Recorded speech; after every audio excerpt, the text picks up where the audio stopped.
A repeat offender accused of a vicious robbery. There is a clear pattern of violence that's taking place. Could more have been done to prevent this shocking, unprovoked attack?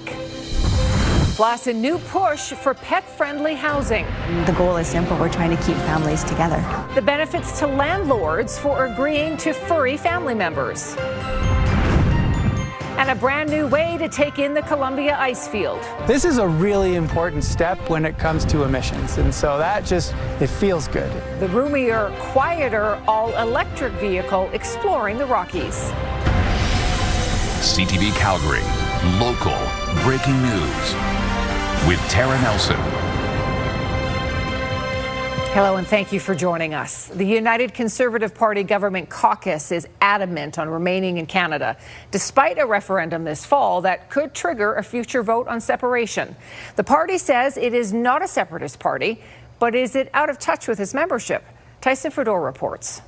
Alberta is making headlines across the country for a referendum set for 5 months from now, where citizens will be asked if they want to remain in Canada or start the process of possibly leaving with another vote. This type of uncertainty is unhelpful for long-term investment decisions. Investment decisions that some within the UCP agree could be lost with growing sentiment and rhetoric around the separatism debate. We've got about 1 million Albertans who are frustrated with the relationship with Ottawa to a point where they think it's time to file the divorce papers. I don't feel that way. Premier Danielle Smith is adamant she does not want to split from Confederation, pointing to a deal to build pipelines with the PM.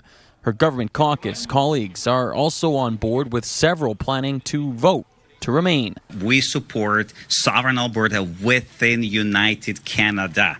So I emphasize that because this is what we stand for. Right? I definitely wish to remain in Canada. I think there's a pathway to meeting the aspirations for Albertans within Canada. I always campaign for Alberta and Canada, and better together is better. On Canada Day, we will definitely be celebrating and handing out Canada flags. Still, some are trying to downplay the dissenting voices from within the party. At no point have we had a discussion about being an independence party.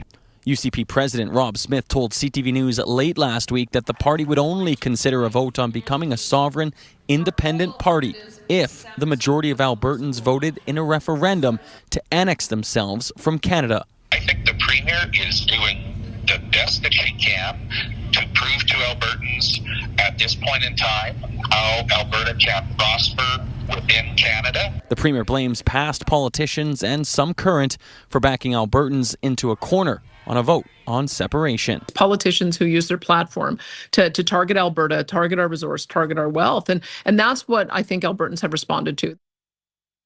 And Tyson joins us from the McDougall Centre tonight. So Tyson, what is separatist sentiment like within the UCP?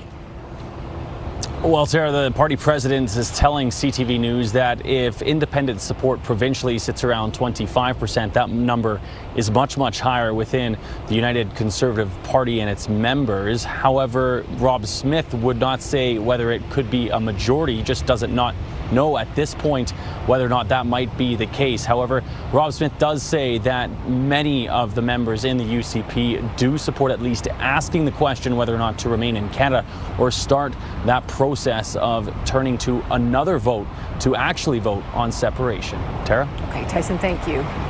Prime Minister Mark Carney says if Alberta moves in favor of separation, a 50+1 referendum result will not be enough to break up the country. For under a Clarity Act, it is absolutely not, and I would just recommend that you read the Clarity Act. It's very clear. Not surprisingly, the Clarity Act is very clear. And determination, and there's a series of conditions which I responded in the House for the record.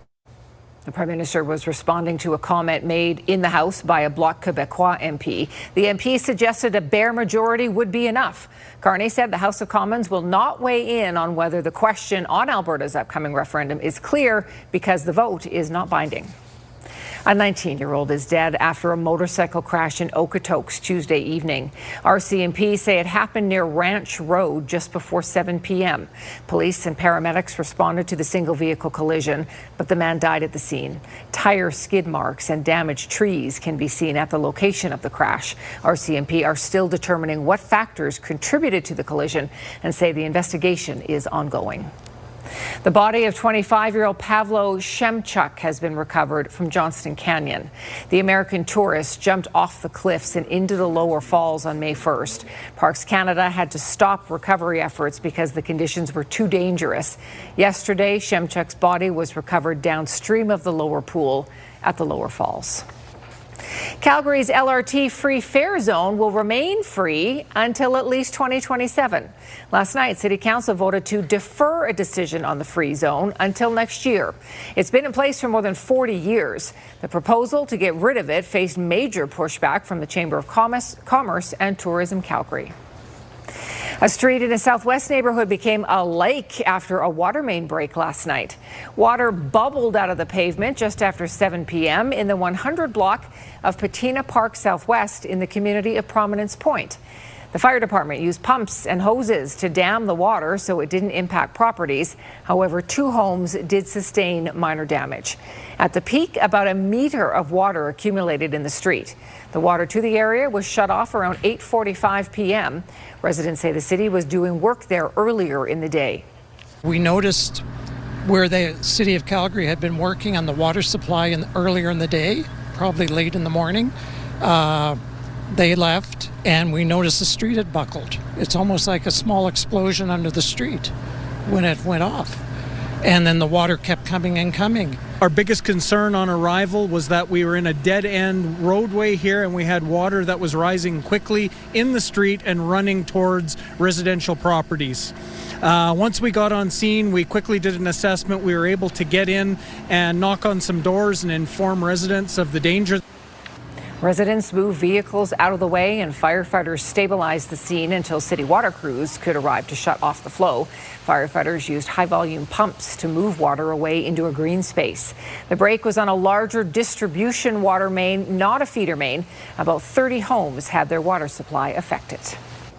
Well, it is a gorgeous evening in our city. Danielle is here. Will we get more thunderstorms tonight, though? Tonight, Calgary should be in the clear. It looks like all the active weather will stay way off to the west, closer to the BC border. And we're in this nice little pocket in Calgary where we have the heat, but it's not as excessive as most other communities. So 26 degrees, yeah, feels like August out there. Gusting 33 kilometers per hour right now at the airport. Lots of sunshine. Here's a look at the heat warnings in place, and it's actually now been extended into Okotoks, down to Claresholm, Bragg Creek, and off to the east as well, same as yesterday. So a lot of hot days coming up here, really for the entire work week. Now for Calgary specifically, kicking off the day at 19 degrees, and by the afternoon, a high of 29, so even hotter tomorrow. Now tomorrow is when we get into the risk of not just thunderstorms, but even severe thunderstorms. We'll talk more about that coming up, Tara. Thank you, Danielle. We are learning more tonight about a woman accused of a robbery on a CTrain platform that left the victim with serious injuries. We first told you about this case last night. Brittany Jewel Mahingan was convicted of killing her mom and has a lengthy criminal history. The latest attack is sparking renewed concerns about criminals released by the justice system. And a warning, this story does contain images that some viewers may find disturbing. Tyler Barrow reports.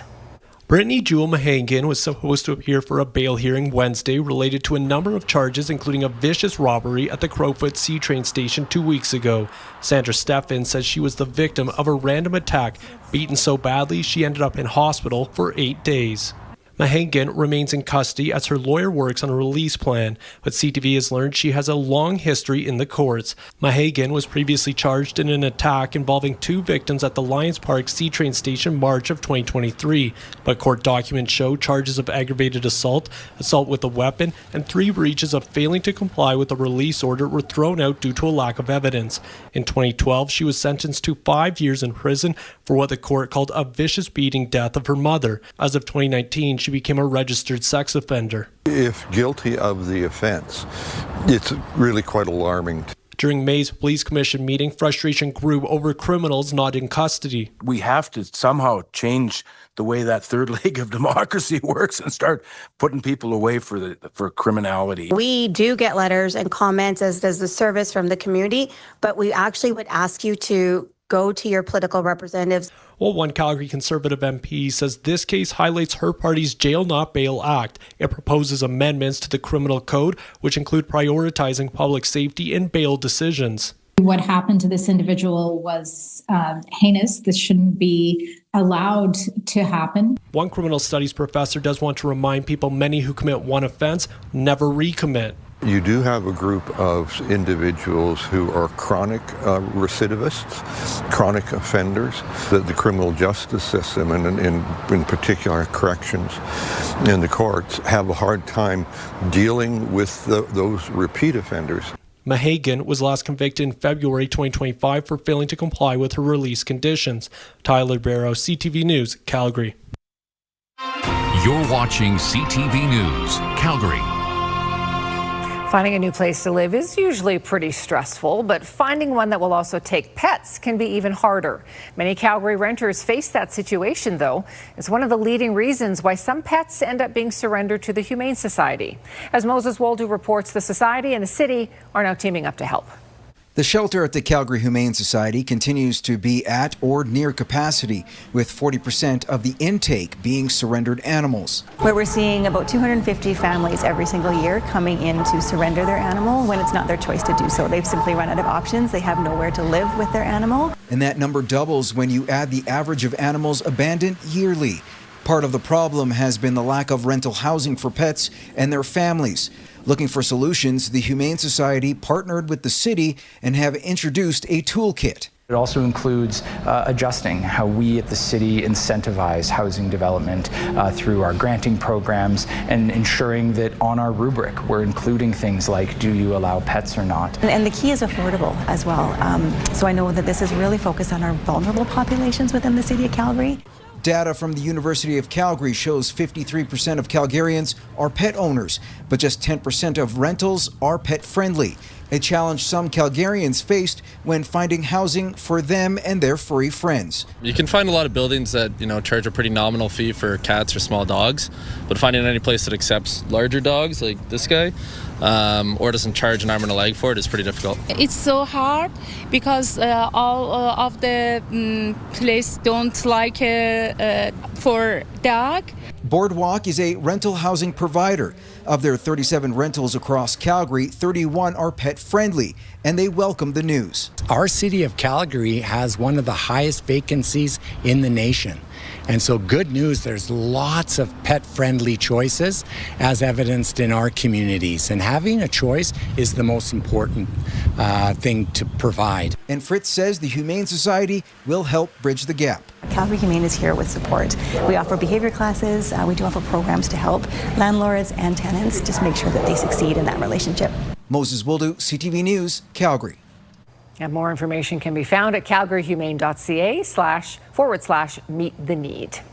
Old, beautiful brew pub in Inglewood has been sorely missed since it burned down in 2024, but it is on the way to a comeback. The brew pub was destroyed by fire on June 30th, 2024. The building could not be saved, but production of the company's beer was taken over by other businesses to keep it afloat. Now the development permit application has officially been submitted to the City of Calgary by the property owners. The area councillor says the pub was a pillar of the community and welcomes the chance to see it come back. I love this language, rising from the ashes. It's fantastic. I would think that people will be really pleased. Again, I think there was a unique sort of meshing of business there and community, and it was a really fun space. And having Old Beautiful come back will be a wonderful thing for the community. There is no timeline for when the new building will be completed. Well, such a nice night out there. The University District Night Market has returned for a 5th year. This is a live look at the market just getting underway tonight. This is the first market of the 2026 season. It runs on the last Wednesday of the month from May to September, and it goes from 5 to 9 p.m. It features more than 70 local vendors, live music, some roaming entertainment, and lots of family-friendly activities. Beautiful evening to take that in. He is one of Mark Carney's most critical MPs. Former Environment Minister Stephen Guilbeault calls it quits, and the final straw had a lot to do with Alberta. And later, how a Quebec company turned into a central character in the Stanley Cup playoffs.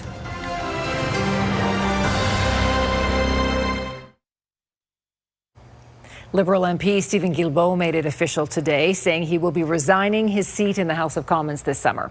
He's staying as part of the government for now, but he's also criticizing what he calls his party's change in policies on climate change. Here's CTV's Mike Couture. Stephen Guilbeault said his first goodbyes to his Quebec colleagues in the Liberal Party, sharing a warm moment with the finance minister on the way out. I want to applaud the person. I want to applaud his dedication to build Canada. Guilbeault said his decision to leave politics began when he resigned from cabinet after the federal government inked an energy deal with Alberta with a plan to build a new pipeline. He's worried it will put Canada's emission reduction targets out of reach. We're not committing to being carbon neutral by 2050. We're saying something like we'll strive to be carbon neutral, but we know that we won't be able to achieve. The former environment minister warns Canadians are going to pay the price for the rolling back of climate change policies that he helped champion. And the Quebec MP feels there has been a shift within the Liberal Party since last year's election. That platform, so commitments that we made to Canadians, mentioned climate change 28 times. It did not mention pipeline once. Hours before those comments, Prime Minister Mark Carney defended his government's record on fighting climate change while also praising Guilbeault's work. We worked together when I was UN Special Representative on climate action and finance as well, so we worked together closely in a variety of areas, and I've always enjoyed working with him. While Guilbeault feels the Liberals have watered down climate change policies, Conservative leader Pierre Poilievre countered that argument. Mr. Guilbeault's a radical anti-development agenda, which Mr. Carney enthusiastically advocated in his own book. All of that remains in place. I'm glad to see him go. I think that he has done more to damage national unity probably than any other politician. Guilbeault says he's not the only member of the Liberal caucus who's uncomfortable with what's happening on climate change. Mike Couture, CTV News, Ottawa. The Federal Natural Resources Minister has confirmed a deal for Canada to supply liquefied natural gas to Germany. This marks a major milestone for this project as it advances towards its final investment decision, its construction and production. Through this agreement, CFE will purchase 1 million tons per annum of LNG for up to 20 years, beginning in the early 2030s. The gas will be shipped from the yet-to-be-built Silesom's plant and export terminal planned for northern British Columbia. It's a partnership between the Nisga'a Nation, Houston-based Western LNG, and the Canadian group Rockies LNG. This is CTV News, Calgary.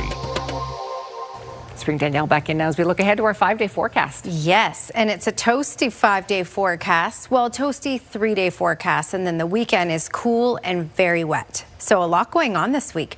Let's first start off, before we get into the forecast, let's start off with the record set yesterday. So 11 communities in the province have new daytime highs, record daytime highs for May 26. And these are the communities in the south end of the province that broke records. So Medicine Hat area, 34.8 is the new high for May 26.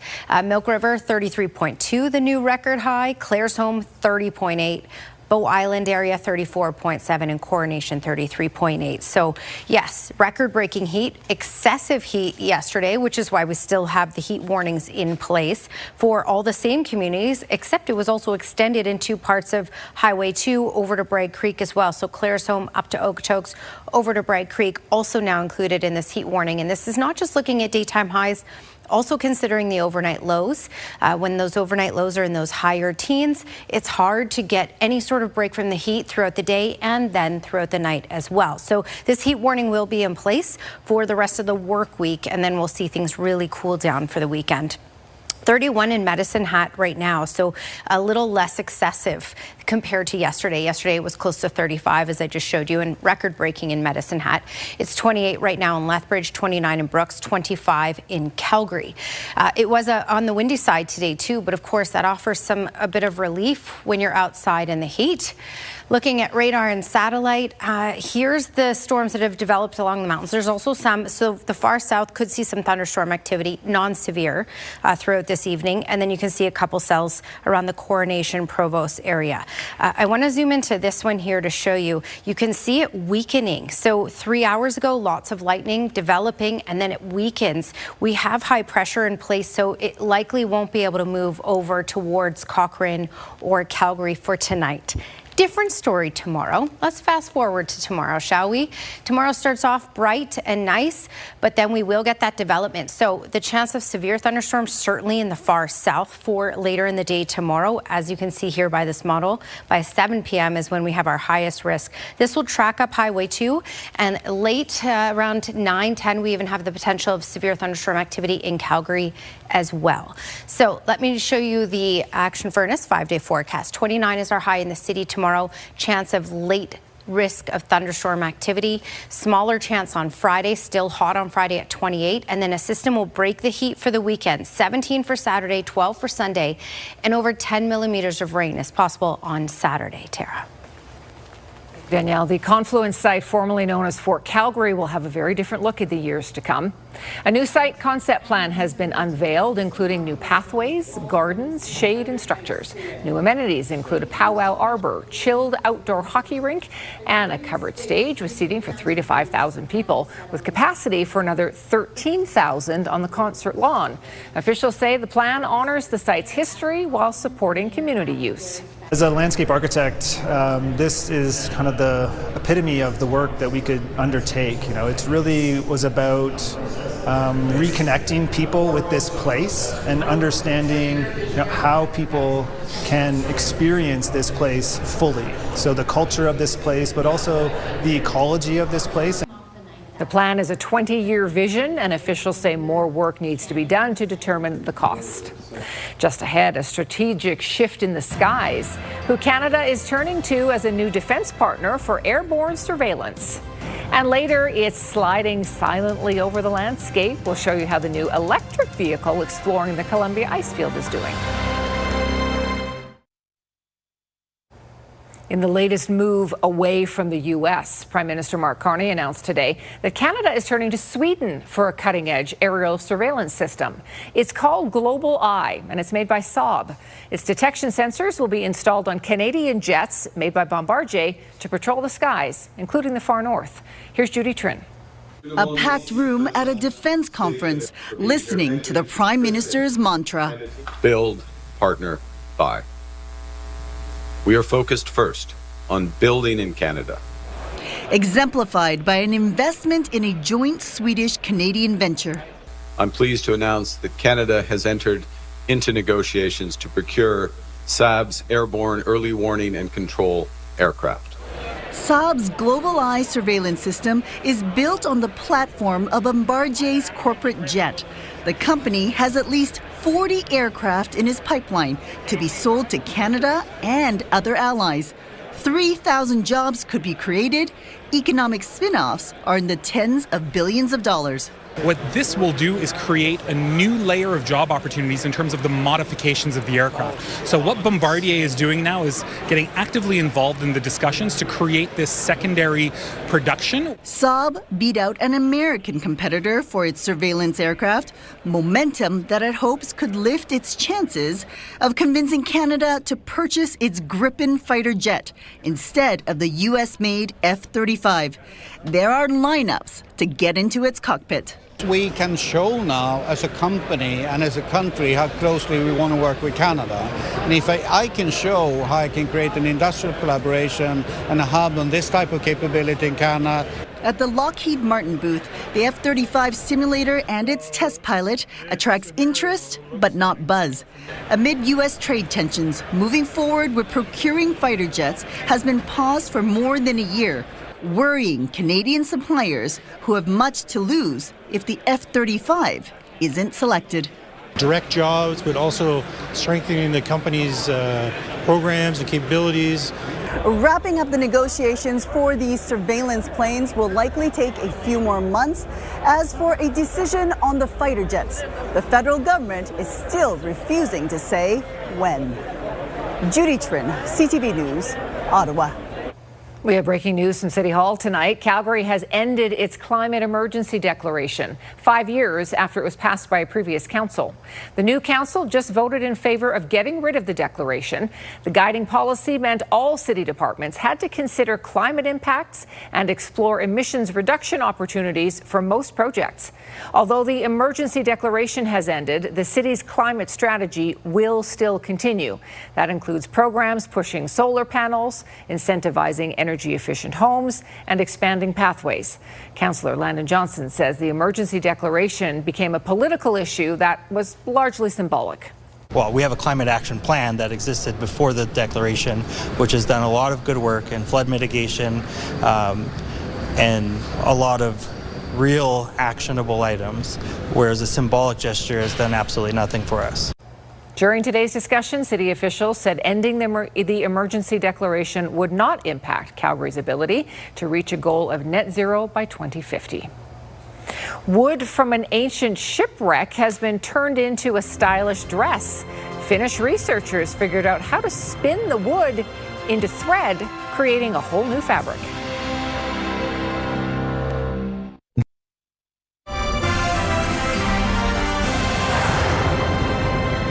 A company that runs tours of the Columbia ice field has unveiled a first-of-its-kind electric vehicle. The new Ice Explorer will take guests on the same rocky route to the Athabasca Glacier, but it'll be entirely powered by solar energy. Tim Brooke has more on the vehicle and on how it could signal an eco-friendly shift. There are some things you're almost guaranteed to see in Jasper National Park: the Rockies, tourists, and one of these. The Ice Explorers have been taking guests to the Athabasca Glacier for decades. The fleet's newest member is a little different.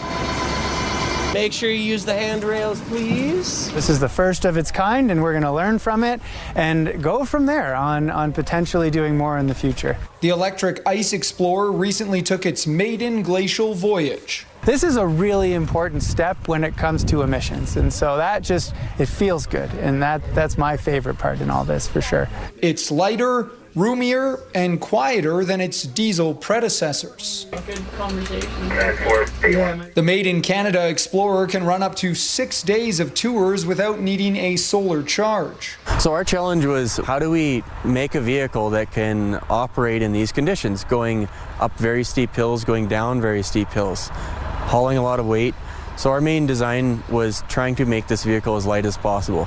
So to start from the ground up is what we did. We have 6 kilowatts of solar on the roof, which puts back approximately 12% on an average day into the battery. The unveil comes 6 years after a devastating Ice Explorer crash killed 3 passengers and injured 14 others. There were no criminal charges, but the vehicles have all since been equipped with more safety features. Everything is based on the regenerative braking. So the engine itself will recharge as you're heading down the hill, and it adds that brake automatically without having to put your foot on it. So I really do think it feels a lot safer. The electric Explorer cost roughly $1.2 million. It is now operating. Tim Brooke, CTV News, Calgary. Pretty cool. Yes. Okay. Depending on how you guys feel about clowns, this is either going to be delightful or a total nightmare, because I know some people find clowns scary. Hundreds of clowns filled the streets of Lima. Peru was celebrating one of its national treasures. So this is how Peru marks National Clown Day. Performers pack the streets, bringing music and laughter and, of course, oversized shoes to the streets. The day honors a late beloved performer who was dubbed the Clown of the Poor. He visited struggling neighborhoods in the 80s to spread joy, and the little money that he made, he always donated to charities. As long as it wasn't in there, the scariest. If Stephen King had nothing to do with this parade, then I am fine with it. I'm all good. Yes, They all look like cute, happy clowns there. Phew. Well, the Edmonton Zoo says its 3 latest additions are settling in to their new home just fine. The zoo has released new video of its Arctic wolf pups. Staff say the trio is now spending time outside of their den. The zoo announced their births last week and says they're doing well. They also included a fun fact about the species. Arctic wolf pups are born blind and completely dependent on their parents. They emerge from the den only after several weeks. They're little now, but they're going to be very big. Yeah, they're adorable though. That one on the right looks very annoyed with little brothers. Yeah, that's cute. Designers are always looking for cool new materials. This dress we're going to show you was spun out of 300-year-old wood that was unearthed from a shipwreck. Okay, so this looks just like a normal knitted dress. It got its roots from the wood of a 17th century shipwreck. Finland's Aalto University used the surplus wood of an ancient shipwreck that was discovered under a parking lot in 2019. That wood had very few impurities, and researchers were able to shred it, dissolve it, transform it, spin it into fibers, which they then turned into fabric. Well, that's rather incredible, isn't that amazing? It's fascinating. Yeah, so it'll all be on display soon in a pair of public museum exhibits, but that is really cool. Wow. That's a great story. Yeah. Cool. Some students are rolling up their sleeves. They're taking part in a program that introduces early opportunities into the trades. We have those details just ahead.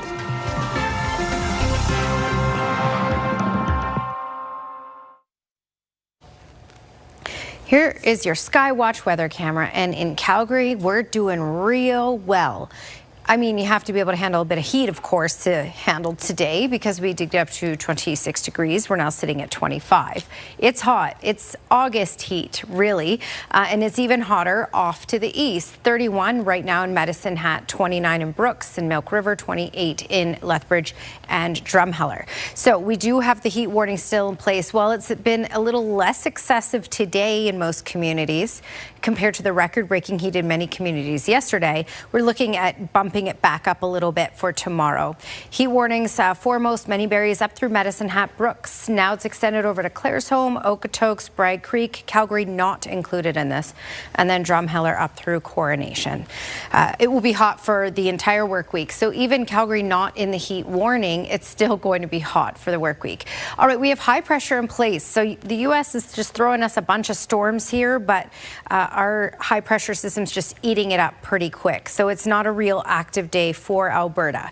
Next 24 hours. It's your 24-hour forecast brought to you by Action Furnace. Fixed Rider. It's free. Quiet for Calgary for the rest of tonight. 19 degrees to kick off the day tomorrow. That's almost 20 degrees at 8 a.m., so that's excessive. And then a high of 29 expected, so hotter tomorrow with the chance of thunderstorms. Basically, we get into the risk of it after 5 p.m. tomorrow. Tara? Thank you, Danielle. United Conservative Party government caucus members that we have spoken to say they are united on remaining in Canada. The party president says the UCP would only consider a vote on becoming a separatist party if the majority of Albertans voted in a referendum to leave Canada. An attack on a CTrain passenger is sparking renewed concerns about criminals released by the justice system. CTV News has learned the accused, Brittany Mahingan, was convicted of killing her mom and has an extensive history with the justice system. Repairs continue in the southwest Calgary neighborhood of Prominence Point after a water main break flooded the street and damaged a couple of homes last night. A program that exposes young people to science and the trades is getting a financial boost. The province is giving another $300,000 to support a program called Blueprint at Telespark Science Centre through 2027. The idea is to introduce young people to the trades early on and spark interest and understanding about careers to build a skilled workforce. We can help students connect with what they learn in school into real-world careers and show them pathways that are exciting, respected, and full of opportunities. Blueprint, which stands for Building, Learning, and You, brings together skilled trades and science, technology, engineering, arts, and math through hands-on exhibits at the Science Centre. Some of the big Canadian banks reported earnings today. We'll get the details from BNN Bloomberg's Marilla Fernandez. The banks reported strong earnings for the second quarter, despite some concerns about the Canadian economy. Scotiabank says its second quarter profit hit $2.6 billion, up from just over $2 billion a year ago. Its domestic banking business did well, but the CEO did point out stressors on the Canadian economy, including higher energy costs and the upcoming CUSMA review. Here are the closing numbers for the day. The Canadian dollar down to $72.29. West Texas Intermediate down over $5 to $88.68. Western Canadian Select down over $2 at $75.58. And the TSX lost 241 points today. Those are your business headlines. I'm Marilla Fernandez. Montreal is once again buzzing with excitement for Stanley Cup playoff action, featuring the Canadiens versus the Carolina Hurricanes. Montreal is trailing by a game, but the Habs colors have once again taken over the city. Fans are trying to get their hands on any merchandise, including official game pucks. Jean-Véa Beauchemin reports. It's game on for NHL playoff puck production. A sport of its own, really. Thousands of logo-printed pucks have to quickly roll off the line here in Glasgow with each new playoff round. All the team's pucks are decorated here, but the hottest items, those adorned with the cherished C, says CEO Anita Chande. We're sending just to the Canadians about 3,000 for each game. But don't forget, there's retailers all across the country right now that want a piece of this. There's warm-up and souvenir pucks, but in Glasgow also makes official game pucks. They're similar to the other ones, except here is where you have the sensors. Made in Canada, logo printed in these old army barracks in Quebec's eastern townships for all 32 NHL teams, but also the PWHL. These are champions pucks for the victorious Montreal Victoire. Fans are buying merchandise, so we have a lot of products going out this week. Local production, she says, helps in Glasgow react quickly when teams win or lose. The company has also scored deals for a wide range of logo-printed merchandise for several other leagues and has a busy summer ahead with FIFA and the Blue Jays' 50th anniversary. The company, too, is half a century old. It's basically like the unknown secret of Quebec. It was started by Jason Drolet's grandfather and started out making hockey sticks. My grandfather founded Sherwood also as the first company, which we are in the building, Sherwood building. It's history woven into the fabric of Canada's game. And while it says it treasures its relationships with all teams, well, there's a special connection to the Habs. I have heard that there's a few kisses and good wishes going with every puck that's going into the Bell Centre. And the workers are going to keep watching closely to see whether they have to keep making pucks with this logo on them for the next round. Geneviève Beauchemin, CTV News, Montreal. People at a sold-out fundraiser at the Fairmont Palliser today learned about the mentors who shaped the lives of some top-level athletes. Hockey players Michael Backlund, Trevor Linden, and Megan Mickelson spoke at the Champion Chats event. They talked about setbacks that built resilience and why support systems really matter for today's youth.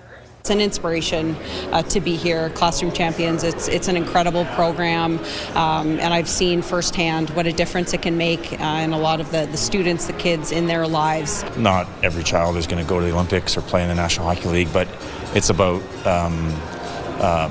providing mentorship for these kids that they can understand that the process, whether it be sport or in life, is the structure that sport brings. To believe in yourself.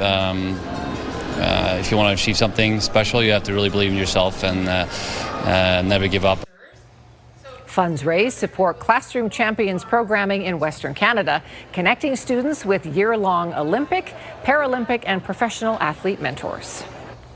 Training camp wrapped up for the Stamps today. They play Edmonton on Friday, and then it's up to the coaches to see who makes the cut. Glenn has those details next.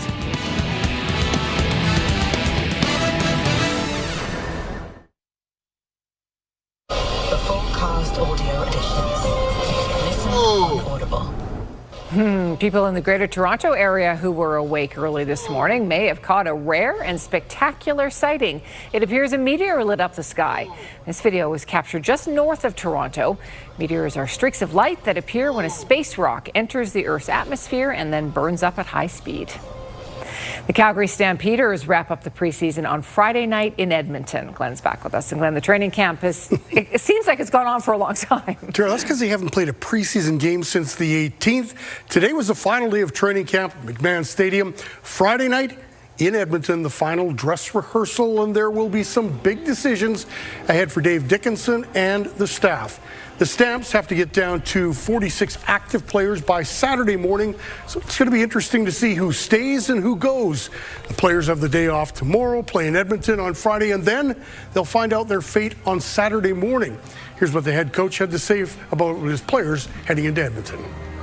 I think everybody, honestly, is more, you can feel it. There's some stress right now. Where's my role? How do I feel my role is going to fit down the road, and do I need to be special? Do I need to make plays? Well, I think just do your job and good football players always show up in games, and I think a lot of times just take care of what you can control. You don't know field, weather, opportunity. You don't always control those type of things, so just control what you can and be ready when that opportunity comes. Kickoff for Friday night's game is at 7 o'clock between the Stamps and the Elks. Well, we all know hitting into the wind can really kick up at this time of year. So how do you hit into the wind? That is tonight's golf tip. Mackenzie Meadows Golf Tips with PGA Pro Scott Orban. We're on the 12th hole at Mackenzie Meadows, and we couldn't have picked a windier day. Pretty windy day. But tough to hit into the wind. What do you got to do? How's the hair? Oh, I mean, look at you, right? Took you for years and years to get it, but you got it. Well, off the tee, you're trying to hit it low. Yeah. And what's your tendency when you're hitting into the wind? Probably left. A little low and left. So that's typical. People try to close that club face down. So what we're going to do is it starts with trying to have this ball centered a little different. Instead of hitting it here, you want to try and hit it a little bit lower on the grooves if you can. It'll come out there a little shallower. All right. So two things you're going to do: the way you tee it up. So the first one you teed up was your regular tee. Yeah. Second one you teed a little lower. Next thing I want you to do is you're going to grip the club a little lower. So you're gonna choke down on the golf club, right? And then you're just gonna make a nice balanced swing. Don't try to overdo it. So let's see your little practice swing. Leave that one out of the way. But if we never practice this, of course, when you get out there and you got one shot and you've never done it before, you're not gonna hit it very low. So really your objective is just hitting it a little lower on the face. A player of Glenn's caliber, that's no problem. Wow. Right dead in the middle of the fairway. Woohoo! You just choke down a little bit. You still want to swing at it. But why you get that one that goes low and left, Glenn, is golfers get it there and they're trying to create less loft. What I'm trying to get you to do is just get it square, but you're going to hit it a little lower on the face where there's not as much loft. And then you can play and win. Next week on Golf Tips, we will have a tip on the chip shot around the green. Stanley Cup, or Montreal and Carolina. Not looking good for Montreal right now. 3-0 Carolina. Winner of that series goes on to face Vegas, who swept Colorado. All right, thank you, Glenn. I like that tracer on that shot where we that see is exactly what your on shot was. Scott Phoney did that. It was that cool. was very neat. You've got to make sure you show how good it was. Not all the time. Well, it's a beautiful night out there tonight, Danielle. It is. This is a stunning evening if you could, golf for the evening hours because the weekend is not looking good for golf unless Glenn has some golf tips coming up here for heavy rain. How to hit in rain, huh? Yeah. Get us some of those before the weekend. 29 degrees is the high for tomorrow, so even hotter in the city tomorrow. And there is a risk of thunderstorms. Basically, that risk begins after 5 p.m. But the rest of the day, most of the day is quite nice. Smaller risk on Friday, 28, and then that system will drop a good amount of rain on the weekend, over 10 centimeters possible on Saturday.